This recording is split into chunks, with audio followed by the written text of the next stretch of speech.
কোরআনুল কারীমের মধ্যে পিপিলিকার উদাহরণ দিয়েছেন, মশার উদাহরণ দিয়েছেন। এবার বলবেন আল্লাহ কোরআনুল কারীমের মতো বড় একটি কিতাবের মধ্যে মশার উদাহরণ কেন দিলেন? মশা আপনার চেয়ে অনেক ছোট হতে পারে, কিন্তু আপনার আমার চেয়ে ক্ষমতা তার কম নয়। প্রাণী বিজ্ঞান বলছে মশার মধ্যে আল্লাহ 47টা দাঁত দিয়েছে। সুবহানাল্লাহ। কয়টা? আপনার মধ্যে কয়টা দাঁত? সবগুলো জ্বালাইলে কয়টা? আর মশারে আল্লাহ দিয়েছে 47টা। মারহাবা বললেন না?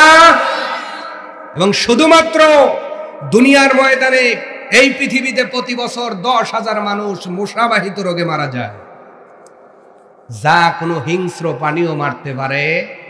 তাহলে মশার ক্ষমতা কম মনে করলে? গম আসছেন একবারে খুলে যে কি গম? রসাল গম। হ্যাঁ, হাকিম ভাই বলছে রসাল গম। খালি মশা সাহেব যায় কানের কাছে যদি একটু কয় গম কি আছে, আসতে বলে। আপনি নেই এত বড় মানুষ, খালি আর এক ঘুম কয় আপনার গম নাই। তাহলে সেই মশার উদাহরণ দিয়েছেন, পিপিলিকার উদাহরণ দিয়েছেন। আল্লাহু আকবার।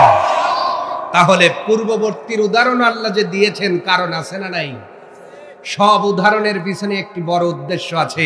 আল্লাহ পাক বলছেন, বান্দাবান্দি শোনো, আমি পূর্ববর্তীদের থেকে উদাহরণ তোমাদের দিয়েছি বুঝবার জন্য। মাউইযাতাল মুত্তাকিন, আর মুত্তাকিদের জন্য এটা নসিহত হবে। তারা সেখান থেকে বুঝ নিয়ে বাড়িতে গিয়ে আর অন্যায় করবে। আল্লাহ পূর্ববর্তীর মধ্যে ফেরাউনের উদাহরণ দিয়েছেন কি দেন নাই? যে ওই পথে গেলেই কিন্তু আল্লাহ কাজ করে ভালাইব, ঠিক কিনা? নমরুদের উদাহরণ দিয়েছেন কি দেন নাই? হামানের উদাহরণ দিয়েছেন কি দেন নাই? কারুনের উদাহরণ দিয়েছেন কি দেন নাই? আল্লাহ আবু জেহেল, আবু লাহেবদের উদাহরণ দিয়েছেন কি দেন নাই? এইভাবে আল্লাহ পাক বলছেন, বান্দারে আমি আল্লাহ কিছু উদাহরণ, কিছু দৃষ্টান্ত তোমাদের মাঝে রেখে যাই, যেন তোমরা সেখান থেকে শিক্ষা গ্রহণ করো, যদি তোমরা মুত্তাকি হও। আর যদি মুত্তাকি না হই, কোরআনের কথা আমরা নিজের বিপক্ষে দাঁড় করাইয়া হুজুরকে আরো প্রোটেস্ট করার চেষ্টা করি, ঠিক কিনা?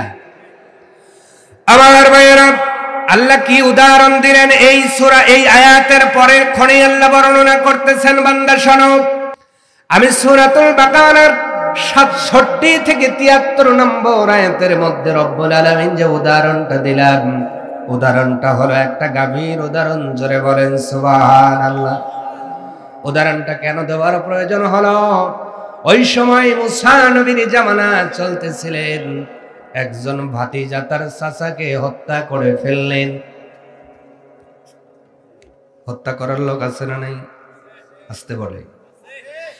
2 দিন আগেই দেখলাম একটা ছোট্ট শিশু, নাবালেগ শিশু, বস্তার মধ্যে গলা কেটে এমন ভাবে বস্তার মধ্যে পুরে দিয়েছে, মনে হয় আলু পটল যেমন করে বস্তার মধ্যে ভরে রাখে।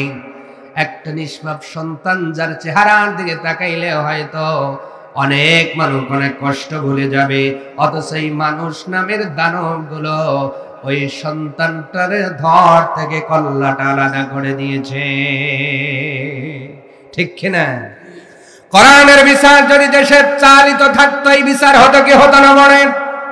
অবশ্যই হতো। এই জন্য চাই কোরআনের বিচার আমাদের দেশে চালু হয়ে যাক, ঠিক কিনা? আমার ভাইয়েরা, আল্লাহ রাব্বুল আলামিন উদাহরণটা দেওয়ার কারণ হলো, বনে ইসরাইলের সেই ভাতিজা চাচাকে হত্যা করলেন সম্পদের লোভে পড়ে। কিসের লোভে?